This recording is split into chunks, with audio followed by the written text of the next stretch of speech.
மீண்டும் பூஜா ராஜா ராஜாதி ராஜனிந்த ராஜா. வணக்கம். Hitech transformer Coimbatore. Another kit, new improved kit. இது பார்த்தீங்கன்னா 50050 10 amps டிரான்ஸ்ஃபார்மர். அதுலேயே வந்து 12012 ட்ராப்பிங் வந்துடும். ட்ராப்பிங் கிடையாது, ஒரு சிங்கிள் பைண்டிங்.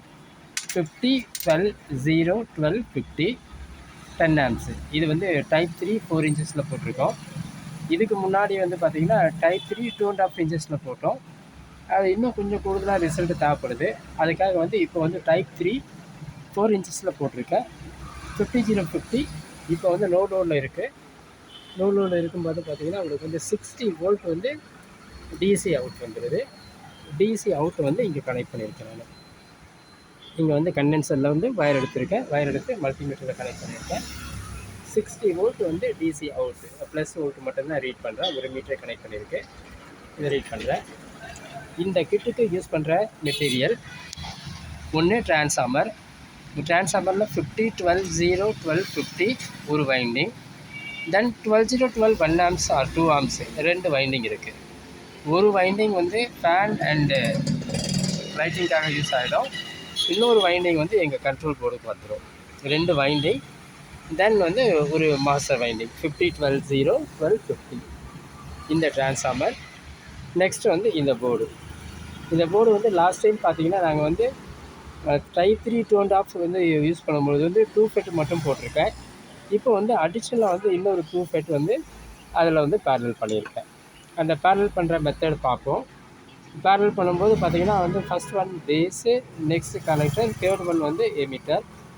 ஸோ இது வந்து பார்த்திங்கன்னா உங்களுக்கு வந்து கலெக்டர் வந்து அவுட்புட். இது கலெக்டர் அவுட்புட்டாக இருக்கிறதால நம்ம என்ன பண்ணுறோம், கலெக்டர் அவுட்புட்டுக்கு வந்து 0.22 ohms 0.22 ohms ரெசிஸ்டன்ஸை வந்து கலெக்டர் அவுட்புட்டை கொடுத்துட்டு அதிலிருந்து அப்படியே வந்து நம்ம பேரல் பண்ணிக்கிறோம். இது தனியாக எங்களுக்கு கிட்ட பிசிபி இருக்குது, அதில் வந்து போட்டுக்கலாம். சிலதில் வந்து எமிட்டர் அவுட்புட் இருக்கும், சிலதில் கலெக்டர் அவுட்புட் இருக்கும்.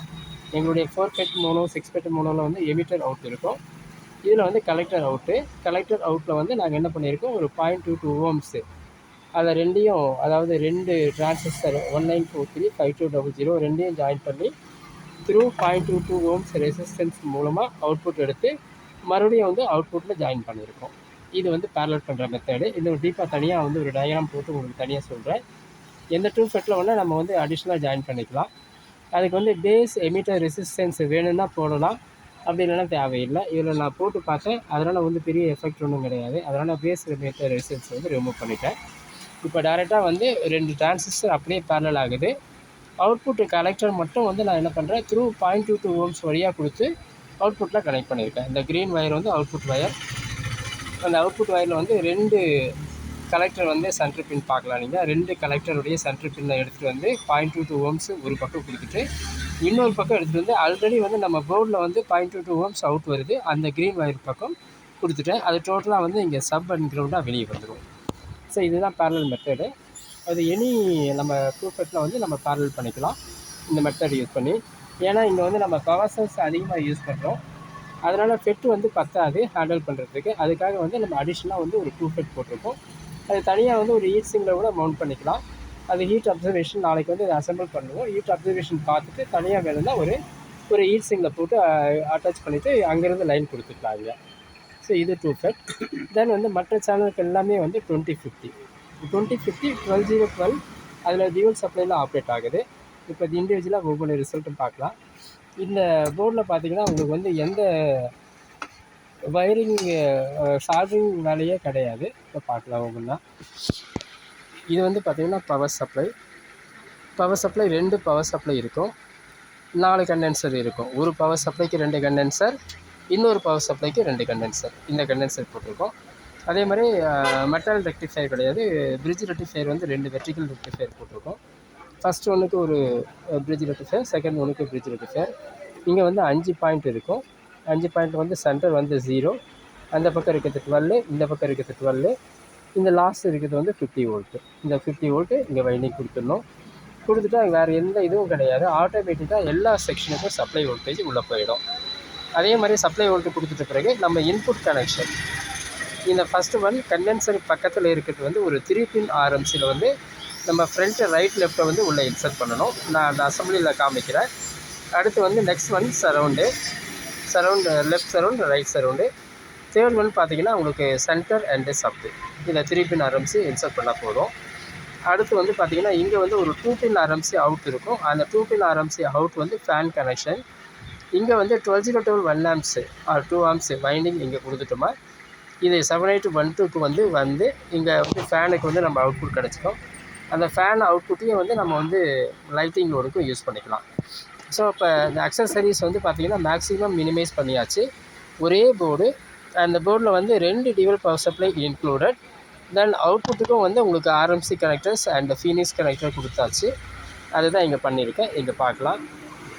இந்த இடத்துல வந்து பார்த்திங்கன்னா ஆர்எம்சி கனெக்டர் சப்புக்கு வந்து பார்த்திங்கன்னா ஃபீனிக்ஸ் கனெக்டர் மூலமாக 2 வயர் எடுத்திருக்கேன். இந்த வயர் அப்படியே வந்து எங்கே கன்வீனியன்ட்டுக்காக வந்து பனானா சாக்கெட் மூலமாக வந்து 6 ஸ்பீக்கர்ஸ் அங்கே இருக்குது. லாஸ்ட் ஒன் வந்து சப்பு, அடுத்து சென்ட்ரு, சரவுண்டு, அது மாதிரி ஃப்ரண்ட் லைட் விட்டு இந்த ரிப்பன் வயர் மூலமாக வந்து ஒரு பனானா பின் மூலமாக வந்து நான் வந்து அங்கே எடுத்துகிட்டு போயிட்டேன் ஃபார் டெஸ்டிங் பர்பஸ்க்காக. இது மாதிரி தான் ஒவ்வொரு போர்டும் நாங்கள் செக் பண்ணி கொடுப்போம் உங்களுக்கு கொடுக்கும் பொழுது. ஸோ இந்த போர்டு வந்து இதுக்கு முடிஞ்சிச்சு. அடுத்து வந்து எங்கள் கண்ட்ரோல் போர்டில் பார்த்தீங்கன்னா ஃபஸ்ட்டு இங்கே ஒரு 3 பின் ஆர்எம்சி 2 இருக்குது. ஒரு ஆர்எம்சி பார்த்தீங்கன்னா யூஎஸ்பி இன் வந்து இங்கே இருக்குது. இங்கே யூஎஸ்பி வச்சுருக்கேன். அந்த யூஎஸ்பி இன்லேருந்து ஒரு 3 பின் ஆர்எம்சி, யூஎஸ்பி 3 பின் ஆர்எம்சி ஸ்மால் சைஸ் இருக்கும். அதையும் நம்ம நார்மல் 3 பின் ஆர்எம்சி அதையும் ஜாயின் பண்ணியிருக்கேன். சும்மா லைட்டாக தான் ஜாயின் பண்ணி இங்கே எடுத்துகிட்டு வந்து கொடுத்துட்டேன். நெக்ஸ்ட்டு 3 பின் ஆர்எம்சி வந்து டிவி இன் ஆர் ஆக்ஸின் பண்ணும்போது இங்கே செலெக்ஷன் பண்ணணும். ஃபஸ்ட் பட்டன் அடுத்துலாம் வந்து எஃப்எம் யூஎஸ்பி, செகண்ட் பட்டன் அடுத்துலாம் வந்து டிவி மோடில் வந்துடும், அது ஒரு ஆக்ஸ் மோடில். தேர்ட் பட்டன் வந்து டம்மி, ப்ரொலாஜிக் ஏதாவது அடிஷ்னல் ஆட் பண்ணலாம், அதுக்காக பர்பஸ்க்காக போட்டிருக்கோம். இந்த தனியாக இருக்கிற சுவிட்ச் பார்த்தீங்கன்னா 2 சேனல் இன்புட் ஆர் 5 சேனல் இன்புட்டை செலக்ட் பண்ணுறதுக்காக. 2 சேனல் இன்புட்டில் வந்து சுவிட்ச் வந்து ரிலீஸிங் கண்டிஷனில் இருக்கணும். 5 சேனல் இன்புட்டில் வந்து சுவிட்சை வந்து ப்ரெஸ் பண்ணணும். அதுக்கடுத்து வந்து இங்கே பார்த்தீங்கன்னா உங்களுக்கு வந்து 3 பின் ஆர்எம்சி ஃபார் அவுட்புட் கொடுத்துருக்கேன். இந்த லாஸ்ட்டில் பார்த்தீங்கன்னா ஃபஸ்ட்டு வந்து சப் அண்டு சென்டர் வந்து அவுட்புட்டு. இந்த சப் அண்ட் சென்டரை வந்து ஒரு 3 பின் ஆர்எம்சி மூலமாக எடுத்துகிட்டு போயிட்டு அழகாக இங்கே கொடுத்தாச்சு. இதுக்கு 3 பின் ஆர்எம்சி இன்புட் வந்துடும். நெக்ஸ்ட் ஒன் சரவுண்டு அதே மாதிரியே ஒரு 3 பின் ஆர்எம்சி மூலமாக எடுத்துகிட்டு போயிட்டு அங்கே கொடுத்தாச்சு. அதே மாதிரி ஃப்ரண்ட் அவுட்புட் ஒரு 3 பின் ஆர்எம்சி மூலமாக எடுத்து கொடுத்தாச்சு. மேக்ஸிமம் இந்த காம்பினேஷனில் எந்த நாய்ஸும் இருக்காது. நீங்கள் வந்து ஒயரிங் பக்காவாக பண்ணணும்னு சொன்னால் நீங்கள் வந்து என்ன பண்ணலாம்னு கேட்டிங்கன்னா சீல்டு வயர் யூஸ் பண்ணலாம். இந்த 3 பின் ஆர்எம்சிக்கு பதில் சீல்டு வயர் யூஸ் பண்ணும்பொழுது வந்து கவனிக்க வேண்டியது என்னென்னு கேட்டிங்கன்னா, சீல்டு வயரோடு வந்து அந்த சென்ட்ரு கிரவுண்ட் பாயிண்ட்டுக்கு வந்து ஒரு ஊக்கப் வயர் எடுத்துகிட்டு போகணும். அதாவது அந்த கிரவுண்டிங் பத்தாது, சீல்டு வயரில் இருக்கிற கிரவுண்டிங் பத்தாது, அதனால் இஷ்யூஸ் வரும். அப்போ என்ன பண்ணணும்னு கேட்டிங்கன்னா ரைட் லெஃப்ட்டுக்கு வந்து ஆஸ் இட் இஸ் அப்படியே விட்டுடலாம். சென்டர் சீல்டு வயரோடு வந்து ஒரு ஊக்கப் வயரை வந்து நீங்கள் கனெக்ட் பண்ணி அந்த இடத்துக்கு அதோடு சேர்த்து எடுத்துகிட்டு போயிட்டு அங்கே கொடுத்துடணும். ஏன்னா வந்து சீல்டு வயர் வந்து சஃபிஷியன்ட் கிரவுண்ட் வராது. அந்த கிரவுண்ட் வரலாம் என்ன ஆகும் கேட்டிங்கன்னா, உங்களுக்கு வந்து ஒரு சேனல் ஓப்பன் பண்ணிங்கன்னா இன்னொரு சேனல் பாடும், இன்னொரு சேனல் க்ளோஸாக இருக்கிற சேனல் வந்து பாட ஆரம்பிச்சிடும். அது என்னென்னு கேட்டிங்கன்னா உங்களுக்கு வந்து இங்கேருந்து போகிற கண்ட்ரோல் போர்ட்லேருந்து போகிற கிரவுண்டிங் வந்து இன்சஃபிஷியண்ட்டாக இருக்குது. அதனால் வந்து அந்த மாதிரி பாட ஆரம்பிக்கும். ஸோ அதை அவாய்ட் பண்ணுறதுக்கு மொத்தமே 3 கிரவுண்ட் தான். 3 பின் ஆர்எம்சி, 3 3 பின் ஆர்எம்சி அவுட்புட்டுக்காக.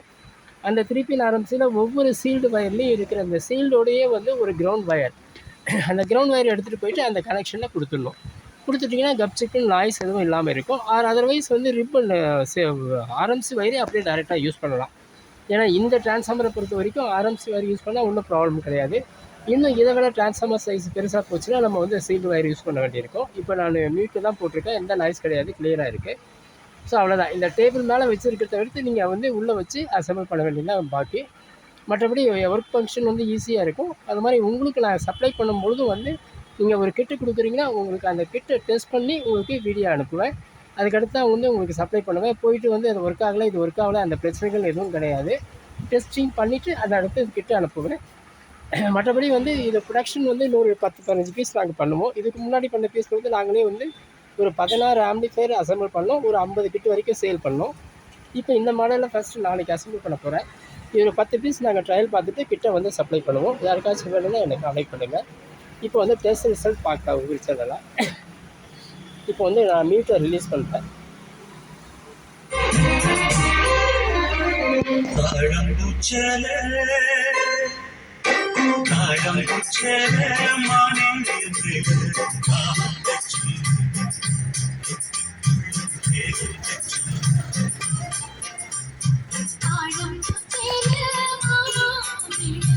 இப்போ ஃப்ரெண்ட் மட்டும் பாடிட்டுருக்கு.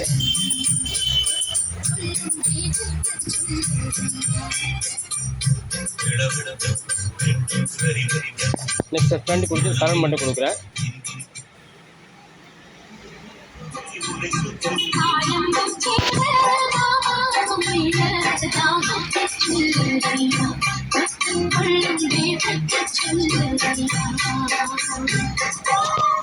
நேற்று சென்டர் கொடுக்குறேன்.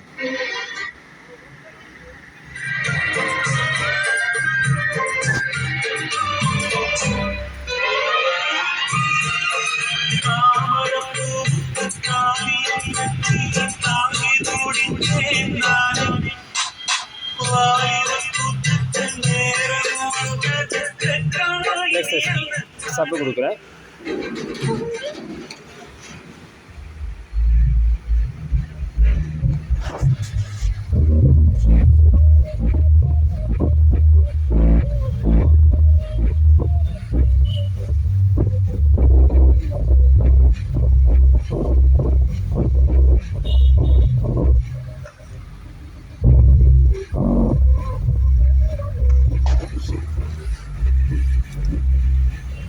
சப்பை பொறுத்த வரைக்கும் வந்து நீங்கள் வந்து ஓல்டு சாங் வந்து பார்த்தீங்கன்னா 85 ஹெர்ட்ஸ் கட் ஆஃப் ஃப்ரீக்வன்சி இருக்கும்.